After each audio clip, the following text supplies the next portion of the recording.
This is inflation today for June 20th, 2021. Earlier this month, I took this final picture here. 10.59 for a 2x4 at my local hardware store.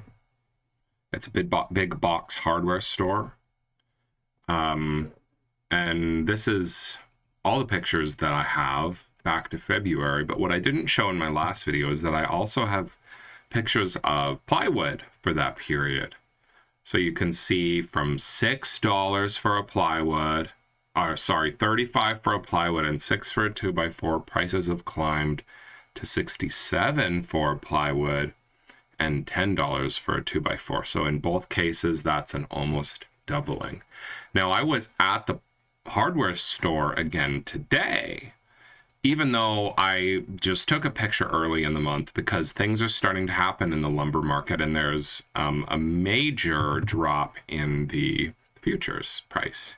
As you can see here, the future price is actually just below $900 for a futures contract for, I think it's 1,000 board feet. You can see how much it's come off its high. If it's at 900 a day and it had actually peaked at 1,600. So you would expect a drop in lumber prices. So I am visiting my store more often, waiting for that drop. But I did not see a drop. In fact, what I saw here, this picture is taken today, June 20th. The 2x4 price has remained the same, and the plywood price has continued to rise. And the plywood is now more than double where it was when I started taking pictures in February, and the 2x4 is not yet doubled. So I have a couple comments on this. The first comment is that seeing behavior like this supports the hypothesis I had in an earlier video that hardware stores and lumber yards are using lumber as their savings account. They are stockpiling lumber instead of turning that lumber as quickly as possible into cash. They would prefer to have lumber on the books than they would to have cash on the books.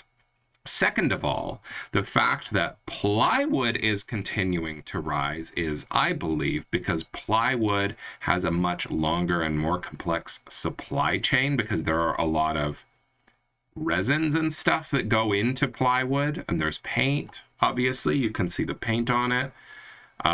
Whereas a stick of 2x4 is just a log with a bit of processing. It is quite a simple commodity, actually, compared to plywood.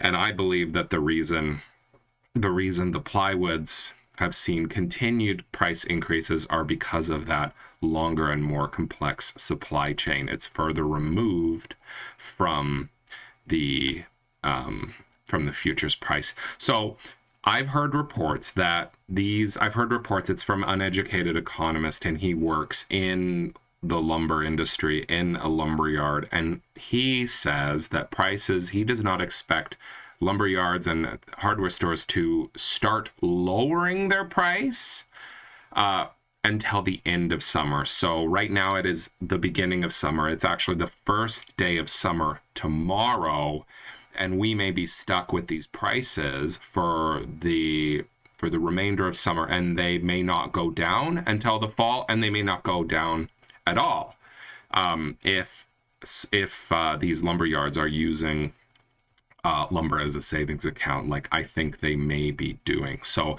I will continue to watch these retail lumber prices in my local area. And what I'm looking to see is a very sticky price that does not go down, or if it does, it just goes down a small amount. It doesn't come back down. It never comes back down really to that $6 level. Maybe as far as $9 if there's some competition to move some lumber out the door. But if this is a hyperinflation that we're seeing, we would not expect these prices to go down, only up, even if the futures prices are dropping.